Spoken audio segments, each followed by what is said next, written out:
ರಾಷ್ಟ್ರೀಯ ಹೆದ್ದಾರಿ 75 ಅತಿ ಸೂಕ್ಷ್ಮ ಸ್ಥಳಗಳನ್ನು ಗುರುತಿಸಿ ಕೇಂದ್ರ ಸರ್ಕಾರ ಅಪಘಾತಗಳಾಗಬಾರದು, ಆ ಅಪಘಾತಗಳಿಂದ ಜನಸಾಮಾನ್ಯರ ರಕ್ಷಣೆ ಮಾಡಬೇಕು ಅಂತೇಳಿ ನೂರಾರು ಕೋಟಿ ವೆಚ್ಚದಲ್ಲಿ ಇವತ್ತು ಮೇಲ್ಸೇತುವೆಗಳನ್ನು ನಿರ್ಮಾಣ ಮಾಡ್ತಾ ಇದ್ದಾರೆ, ಅಭಿವೃದ್ಧಿಪಡಿಸ್ತಾ ಇದ್ದಾರೆ.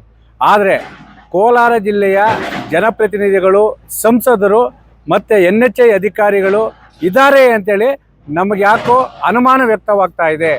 ಈ ಒಂದು ಅತಿ ಸೂಕ್ಷ್ಮ ಸ್ಥಳವಾದಂತಹ ನರಸಿಂಹತೀರ್ಥ, ಇದು ರಾಷ್ಟ್ರೀಯ ಹೆದ್ದಾರಿ. ಈ ಕಡೆ ಚೆನ್ನೈಗಿರ್ಬೋದು, ಆಂಧ್ರ ಆಗಿರ್ಬೋದು, ಇವತ್ತು ಸಾವಿರಾರು ವಾಹನಗಳು ಇವತ್ತು ಓಡಾಡ್ತವೆ.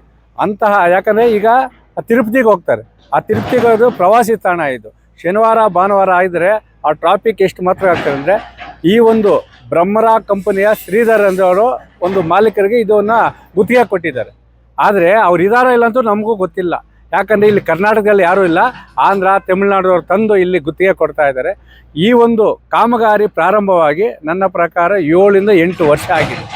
8 ವರ್ಷ ಆದ್ರೂ ಇಲ್ಲಿ ಸುಮ್ಮನೆ ಆ ಕಡೆ ಈ ಕಡೆ ಮಣ್ಣೆತ್ಬಿಟ್ಟು ಗಣಿಗಾರಿಕೆ ಮಾಡ್ತಾ ಇದ್ದಾರೆ ಹೊರತು ಈ ಒಂದು ಕಾಮಗಾರಿಯನ್ನು ಮುಗಿಸಿ ಜನಸಾಮಾನ್ಯರಿಗೆ ಒಂದು ಪ್ರಯಾಣಕ್ಕೆ ಅನುಕೂಲ ಮಾಡಿಕೊಂಡು ಯಾವ ರೀತಿಯೂ ಆಗ್ತಾ ಇಲ್ಲ.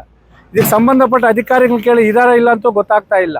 ಯಾಕಂದರೆ ಮಳೆಗಾಲ ಬಂದರೆ ಇದು ಕೆರೆ ಕುಂಟೆಗಳಾಗ್ಬಿಟ್ಟಿರ್ತದೆ. ಆ ಕಡೆ ಈ ಕಡೆ ಓಡಾಡೋಂಥ ಭಾರೀ ವಾಹನಗಳು ತನ್ನ ಜೀವವನ್ನು ಅಂಗೈಯಲ್ಲಿಟ್ಟುಕೊಂಡು ಸಂಚಾರ ಮಾಡಬೇಕಾದ ಪರಿಸ್ಥಿತಿ ಇದೆ. ಇನ್ನು ಬೇಸಿಗೆ ಪ್ರಾರಂಭ ಆಗಿದೆ. ಈಗ ಧೂಳು, ಆ ಧೂಳಿಂದ ಕಣ್ಣೇನಾರ ಸ್ವಲ್ಪ ಯಾಮಾರಿದಾನಂದರೆ ಅಲ್ಲಿಂದ ಬಂದು ಪಾತಾಳಕ್ಕೆ ಬಿದ್ದು ಪ್ರಾಣ ಕಳ್ಕೊತಾ ಇದ್ದಾನೆ.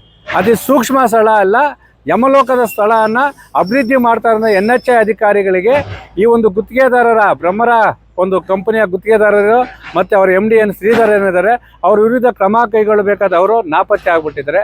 ಇನ್ನು ವರ್ಷಕ್ಕೊಂದ್ಸರಿ ರಸ್ತೆ ಸುರಕ್ಷತಾ ಸಪ್ತಾಹ ಅಂತ ನಡೀತಾರೆ. ಎಲ್ಲ ಸಂಬಂಧಪಟ್ಟ ಎಲ್ಲ MLAಗಳು MP ಗಳೆಲ್ಲ ಇರ್ತಾರೆ, ಗುತ್ತಿಗೆದಾರರು ಇರ್ತಾರೆ, ಅವರು ಯಾವುದೂ ಇದಾಗ್ತಾ ಇಲ್ಲ. ನಾವು ಕೇಳ್ತಾ ಇರೋದೇನು ಗೊತ್ತಾ, ನಾವು ಟ್ಯಾಕ್ಸ್ ಕಟ್ಟಿದ ತಪ್ಪಿಗೆ ಒಂದೇ ಸರಿ ಟ್ಯಾಕ್ಸ್ ತೊಗೊಂಡ್ಬಿಡ್ತೀರಿ.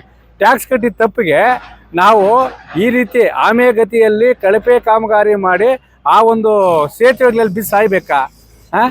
ಅಲ್ಲ, ಯಾವ ಒಂದು ಪಾಪ ಮಾಡಿದಾರೋ ಜನಸಾಮಾನ್ಯರು ಗೊತ್ತಾಗ್ತಾ ಇಲ್ಲ. ನಾವು ಕೇಳ್ತಾ ಇದ್ದೀಷ್ಟೇ, ಈ ಕೂಡಲೇ ಸಂಬಂಧಪಟ್ಟ NHAI ಅಧಿಕಾರಿಗಳಿರ್ಬೋದು, ಸಂಸದರಿಗಿರ್ಬೋದು, ಸ್ಥಳೀಯ ಜನಪ್ರತಿನಿಧಿಗಳಿಗಿರ್ಬೋದು, ಈ ಕೂಡಲೇ ಬೇಸಿಗೆ ಕಾಲ ಪ್ರಾರಂಭ ಆಗಿದೆ. ಇನ್ನು ಒಂದೇ ಒಂದು ತಿಂಗಳಲ್ಲಿ ಮತ್ತೆ ಮಳೆಗಾಲ ಪ್ರಾರಂಭ ಆಗ್ತದೆ.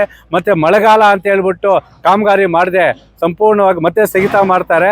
ಆದರೆ ಇವ್ರಿಗೆ ಬಿಲ್ಗಳು ಮಾತ್ರ ಮಾಡಿಕೊಡ್ತಾ ಇರ್ತಾರೆ. ಈ ಕೂಡಲೇ ಸಂಬಂಧಪಟ್ಟವರು ಇದಕ್ಕೆ ಕ್ರಮ ವಹಿಸಿ ಬ್ರಹ್ಮರ ಗುತ್ತಿಗೆದಾರ ಏನು ಶ್ರೀಧರರಿದ್ದಾರೆ ಅವ್ರನ್ನ ಕರೆಸಿ ಇದನ್ನು 30 ದಿನಗಳಲ್ಲಿ ಒಂದು ಕಾಮಗಾರಿಯನ್ನು ಸಂಪೂರ್ಣವಾಗಿ ಮುಗಿಸಿ ಅಭಿವೃದ್ಧಿ ಮಾಡಬೇಕು. ಇಲ್ಲವಾದರೆ ದಿನಾಂಕ 7/4/2026 ಮಂಗಳವಾರ ಬೆಳಗ್ಗೆ 10 ಗಂಟೆಗೆ ಈ ಒಂದು ನರಸಿಂಹತೀರ್ಥ ರಾಷ್ಟ್ರೀಯ ಹೆದ್ದಾರಿ ನರಸಿಂಹತೀರ್ಥ ಏನು ಮೇಲ್ಸೇತುವೆ ಮಾಡ್ತಾ ಇದ್ದಾರೆ, ಈ ಸೇತುವೆ ಬಳಿ ಆ ಕಡೆ ರಾಷ್ಟ್ರೀಯ ಹೆದ್ದಾರಿಯನ್ನು ಬಂದ್ ಮಾಡುವ ಮುಖಾಂತರ ನಾವು ನ್ಯಾಯ ಪಡೆದುಕೊಳ್ಳಬೇಕಾಗ್ತದೆ ಅಂತೇಳಿ NHAI ಅಧಿಕಾರಿಗಳಿಗಿರ್ಬೋದು, ಬ್ರಹ್ಮರ ಗುತ್ತಿಗೆದಾರರಿಗಿರ್ಬೋದು, ಮತ್ತು ಸ್ಥಳೀಯ ಜನಪ್ರತಿನಿಧಿಗಳಿಗೆ ಮತ್ತು ಸಂಸದರಿಗೆ ರೈತ ಸಂಘದಿಂದ ಎಚ್ಚರಿಕೆಯನ್ನು ಒಂದು ಗಂಟೆಯನ್ನು ರವಾನೆ ಮಾಡ್ತಾ ಇದ್ದೀವಿ.